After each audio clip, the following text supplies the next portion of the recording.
This video was brought to you by our new newspaper, Too Long. We'll tell you more about why we're launching a physical newspaper in 2023 at the end of the video. But if you do want a copy, pre-orders end October the 1st. So this is your last warning. Last week, we sent out a survey asking you, the TLDR audience, what you dislike most about our content. And today, we're going to respond to what you had to say. I'm joined by Zach Michaelis, who's TLDR's editor-in-chief. Yeah, hello. And we're going to rapid-fire respond to your biggest criticisms, your biggest complaints, and explain why we do things how we do, and what we're going to change in reaction to your complaints and your issues. Sponsored segments are often long and feel disruptive. When it comes to sponsors, I think I would say that it is a relatively small part of the video, and we intentionally put those sponsors right at the end. We're never trying to trick you, we're never trying to hide something behind the sponsors, we're not breaking up our content with those sponsorship messages. They're always put at the end, and it's always the end of the video. So I understand that they're annoying, and I understand that they're repetitive, but ultimately, when you reach the end of the video, once you've recognized that it is a sponsored message, you can easily stop watching and that you won't be missing anything. Also, we do mark in the chapters of most videos when that sponsored segment starts, which should identify where it's placed. And going forward, we're going to start a new system where we better identify when that transition happens. Plus, as we explained in a recent video, which is linked in the description, sponsorships make up a huge proportion of TLDR's ad revenue. So as much as you might find them irritating, ultimately without them, the whole company wouldn't exist.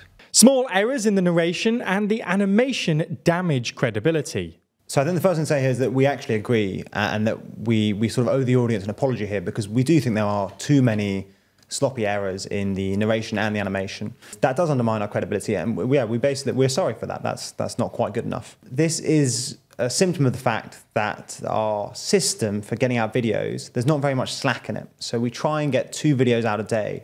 We have to write 2 scripts before the animators start working in the morning, and then they animate them over the course of the day, and then those videos usually go out the next day. The writers have to write quite a lot before the working day starts, and the animators obviously only have a day to animate them. Hopefully, this will improve for 2 reasons. First, we're hiring new writers, which should give the writers a bit more time, not just to check over their own scripts, but also to check over the animation. And also because, again, once we hire the new writers, hopefully we're going to try to implement a system whereby at the end of every day, I or the relevant writer will look over the video in its final form, and if there are any mistakes, then we'll try and edit them out before the video goes out the next morning. There are often words and names that are mispronounced. Okay, this is frustrating, I understand. It's also frustrating for us. Pronunciation is really difficult, I think, is the first thing I would say. When you've got to say so many things about so many different countries and about so many different topics, it is difficult to try and get right. And I would like to emphasize that we are trying, and that when I come across a word I don't know in the script, and when Ben does the same thing, it's not a case of us just trying to randomly guess the pronunciation. There's a video which I'll link to in the description, which I tweeted out a while ago, which demonstrates the difficulty of trying to look up the pronunciations, and especially in certain global videos where there's lots of people and places which you're less familiar with, and you don't cover very regularly, it's really difficult, especially because pronunciation guides online are surprisingly bad a lot of the time. And even if you do find a consistent, correct pronunciation, which isn't even always possible for all of these things, quite often there's variances based on dialect, and it's really hard to pick up which one is correct for the way I speak, but also sometimes you'll get called out on the pronunciation of something because I'm saying it the quote-unquote British way, and someone else is used to a different pronunciation. Now, sometimes we do just mess it up. There's sometimes where we get a good pronunciation guide, but we just butcher the pronunciation anyway, or we say the same word differently multiple times. There's no real excuse for that, but I would try and say that we are attempting to do this as well as we can, and there are things that we are going to begin doing better, I think. Firstly, as Zach said, we're going to have the writers watching through the finished product more frequently, which should help identify it because they are more familiar with these topics. And secondly, we're going to attempt to have writers in the room during the record more regularly, which hopefully should help them flag things that they know better than the host does. Yeah, and probably the third thing is that as we hire more writers, hopefully sort of our collective knowledge of pronunciation and linguistics will expand and improve, and then we'll be better able to correct the hosts when they make mistakes. Very infrequently, of course. Yeah, of course, never. Some videos feel biased, especially on the UK and EU channels. There's sort of three things to say here. First thing is about a lot of people have pushed the idea that like everyone has a bias or that like neutrality is impossible, you know, that sort of thing. I don't really agree with this, and I actually do think that impartiality is achievable. I'm sort of optimistic about that, and I think it's actually quite a dangerous belief. I think a lot of journalists do believe that impartiality is impossible, and I think that can license some pretty biased coverage. The other two things, I think there's basically two ways in which our content can be biased. And that is our topic selection, and then that's the actual content of the video. I think we are sometimes biased here, but we try to avoid this. But I think that there is, whenever we're picking topics, we're always balancing what we describe as import against interest. Yeah. So it's how important a topic is and how interesting it is, how much sort of like public demand for it is amongst the audience. Normally those two things overlap. Normally people are just interested in things that are important, but sometimes they don't. And that can lead to like an element of audience capture, because our audience definitely has some biases, and we might have attracted that, or maybe that's just a function of who uses YouTube. And that sometimes encourages us to cover certain things at least more than average. Yeah. Maybe not to a biased extent, but at least more than average. We try and balance against that. Yeah. But I think sometimes we succumb to it a little bit. I think occasionally we're biased with the actual content of the video, perhaps less so than when it comes to topic selection. Yeah. But I don't think that's usually with like a left wing or like an anti-Tory or like a pro-Western bias. I think usually it's when I'm writing about an unfamiliar topic, like something in Africa or Asia, I'm just not sufficiently familiar with, and I don't get the nuances or the balance of both sides quite right in those stories. And again, I hope that will get better over time as we hire new people, and that just gives, well, all the writers just a bit more time to spend a bit more time balancing out their scripts. Also, on the bias against kind of incumbent government thing, we get accused of kind of bias against Tories all the time, and that kind of makes sense. But I think that just is a case as well of what you say around what the audience is interested in, what people are going to click on. Yeah. And a video complaining about kind of changing Labour policy just is nowhere near as interesting as the government of the day. Yeah. And I think hopefully we can prove that that isn't the case, and it's not an anti-Tory thing. It's not even anti. It's a questioning the government and the people in power thing versus an anti-Tory thing, presuming Labour ever win. Well, yeah, like I think you see that like with our EU coverage, because even left-wing incumbent governments in Europe, we usually do pretty critical videos of them. Yeah. So, you know, like the Germans. The Germans. Yeah. We're dissing the Germans the whole time. Of course. Yeah. Thumbnails and video titles can be misleading or clickbaity. Yeah, so I think there are basically two things here. I think one is like, is clickbait ever justifiable? And then when does clickbait get too much? Yeah. And on the first question as to whether it's justifiable, unfortunately, the answer is yes, because clickbait just does work. And when we started this together, I was really optimistic that we could make it work just doing super dry, super accurate thumbs and titles, you know, just like a long title like why Ethiopia's GDP per capita is down to this or whatever. Sure. And after a couple of years of doing it, I have come to reluctantly accept that that's just not the case, and that clickbait just does work. And the other thing is that, you know, we are a news outlet, but we are also now a business that employs quite a lot of people. We have to make money, we have to pay salaries. Given that clickbait works, that does mean that we have to be a little bit clickbaity. And I think you draw the line somewhere here, as you're saying. There's a point at which it goes too far, and I think in almost all instances, we deliver on what's being promised in the thumbnail. I think, to me at least, the worst kind of clickbait is when the thing in the thumbnail that's being promised isn't delivered upon. That really is tricking you, baiting you into clicking. Maybe we sometimes make things seem a little bit more interesting than they are, or we amp up a segment of the video which maybe isn't the majority of the video, it's just one interesting part. But I think ultimately, if that is what gets people to click, and if that's what gets people to learn, and if that's what gets it into the algorithm and grows the channel, I think because the content itself isn't clickbaity, because we're not making videos that are like, China's about to implode right now because of this one economic indicator, and Poland is going to do this because of whatever. Like, the actual facts are factual. It's not like one of those YouTube channels which just uses dramatic music and whatever and tries to hype up everything in geopolitics.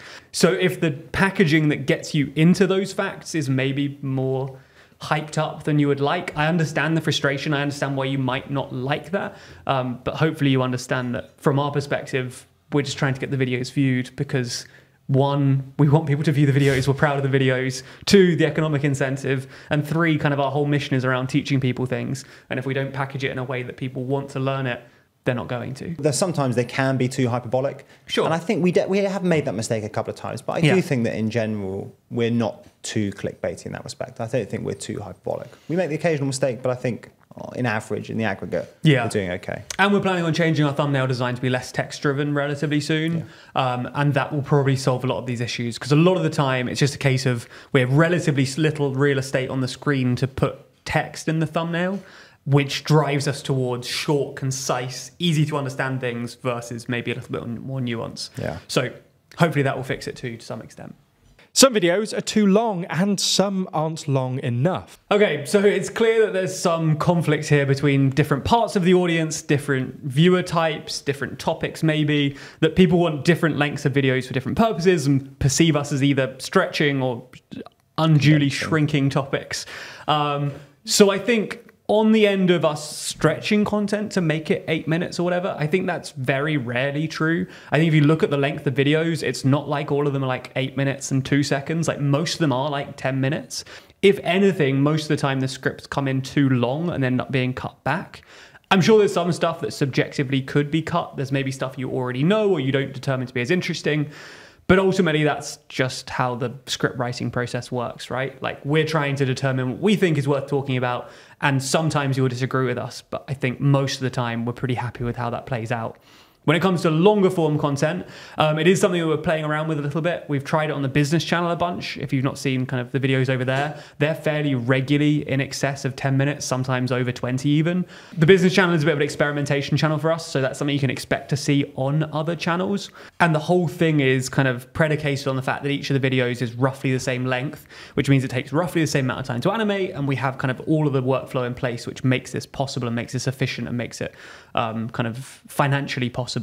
So if we're going to start going over that, then the economics need to change, the workflows need to shift a bit, because if it's like a 12-minute video, then an animator won't be able to do it in 1 day. It will take a day and a bit or 2 days or whatever. And we've got to work out really internally how that works for us and if it's worthwhile, because if we're making longer videos, from a pure business perspective, those longer videos need to get more views and earn more money. Otherwise, we're better off just reaching more people with more content and shorter videos. Yeah, and it's not just a commercial thing either. It's also that we are a news channel. And so we're often trying to cover, I mean, we're not like a 24-hour news channel. We're not constantly pumping out like headlines, but we are trying to like stay up to date with current affairs. And if you want to get a video out 12 or 24 hours after the fact, you have to make sure that it's sufficiently short so the animator can animate it in a day. We also want to. Like there's real discussion in the office. Like the writers want to try longer form stuff. The animators are excited to try new techniques and stuff. It's just a case of we don't want to jump into it before we're ready. So expect some experimentation there soon, but I can't guarantee when. Videos often feel repetitive or too context heavy.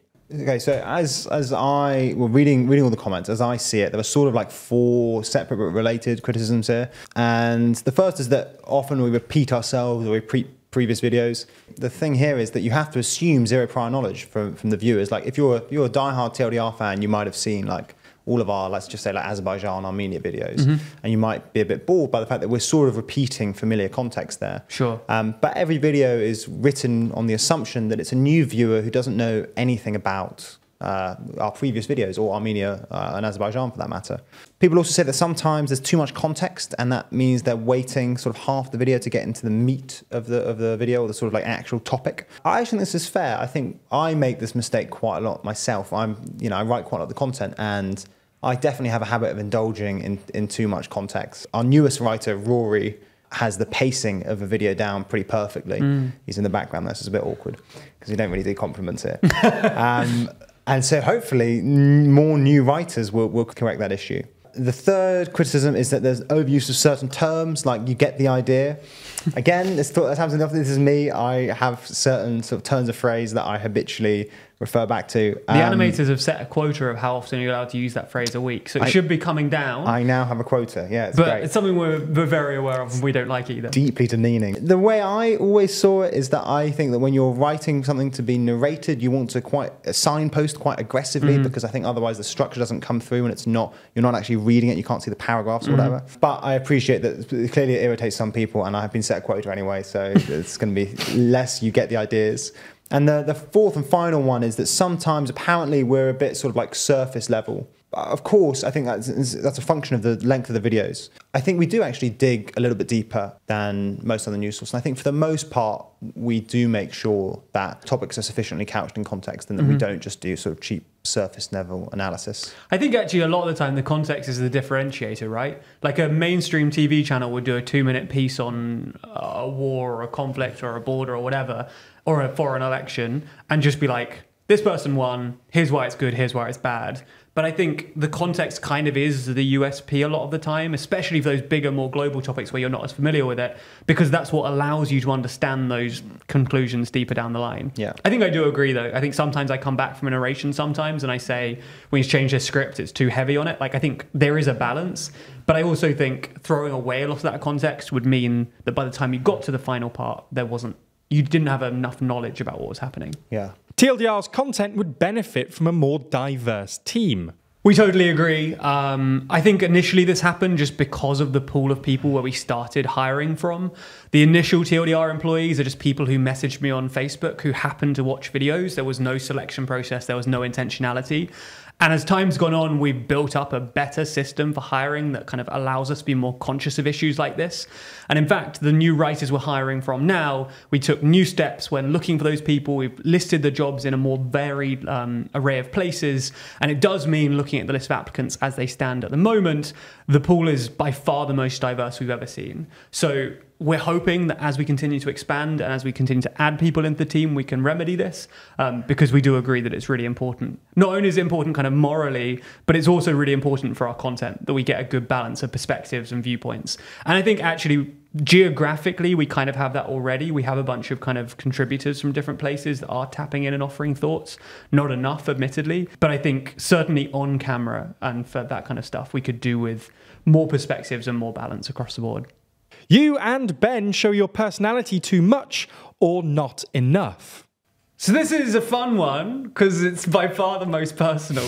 I think there's a real conflict of different thoughts here. I think reading through the comments, there's clearly people who either explicitly say they don't like me and prefer Ben or vice versa.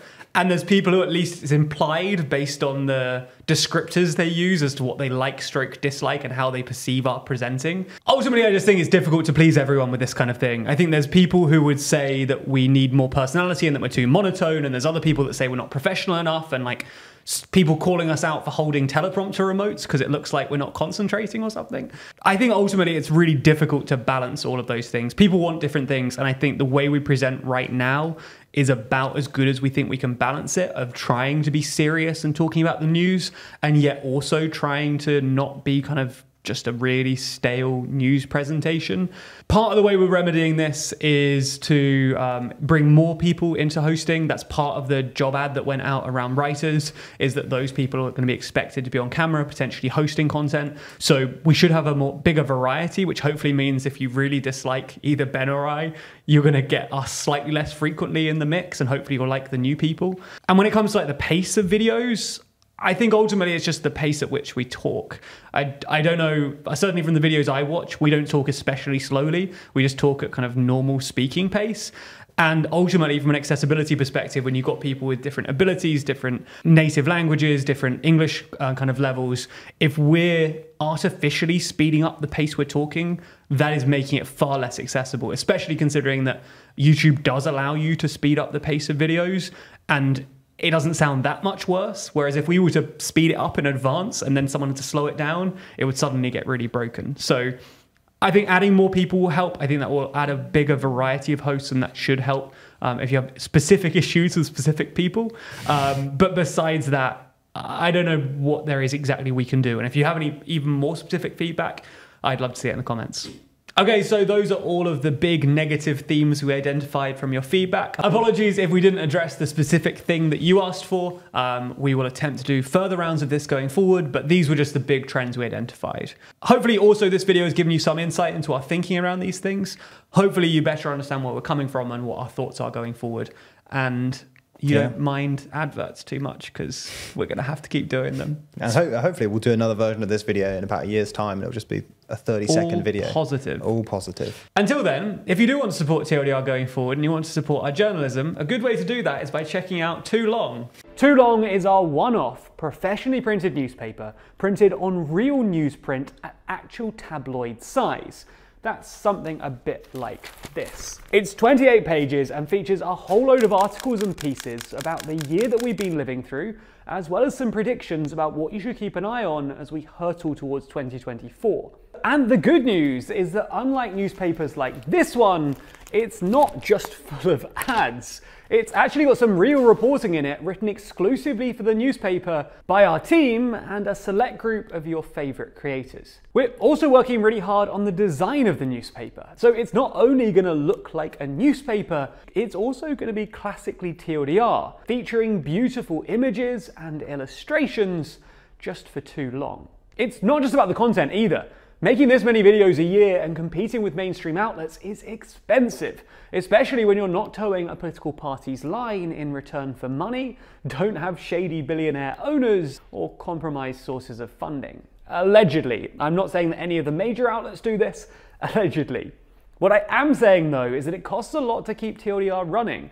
So if you've enjoyed our videos over the last year and want an exclusive and maybe silly collector's item, then you can grab a copy of Too Long to show everyone quite how smart and informed you are.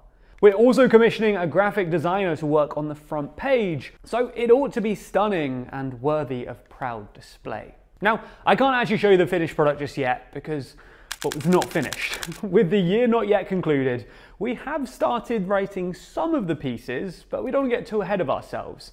And the print run is only happening at the end of November anyway. Just in time for Christmas deliveries.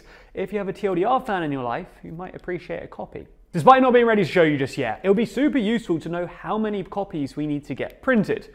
So we're running a limited time pre-sale, which will be available for the next 2 weeks. We will be selling them again later in the year, but if you want to be guaranteed a copy, then now is your time to order. And it also saves us the headache of guessing how many copies we need to get printed, so we'd really appreciate it. Also, as an exclusive bonus for this pre-sale, if you pick up the editor's package, you'll not only get the newspaper, but you'll also get access to our fortnightly video podcast, The Bullpen, where we discuss the writing of the paper and let you vote for the topics you want to see covered inside.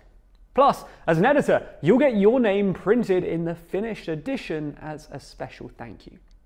Anyway, you can place your pre-order now for $7.99 or $17.99, a price which not only covers the surprisingly expensive cost of writing, designing, and professionally printing a paper like this, but also helps to fund new, free content as we head into 2024.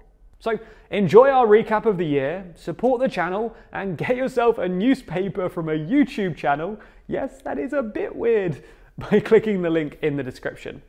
Thanks for your support and for continuing to watch TLDR. As always, it's really appreciated.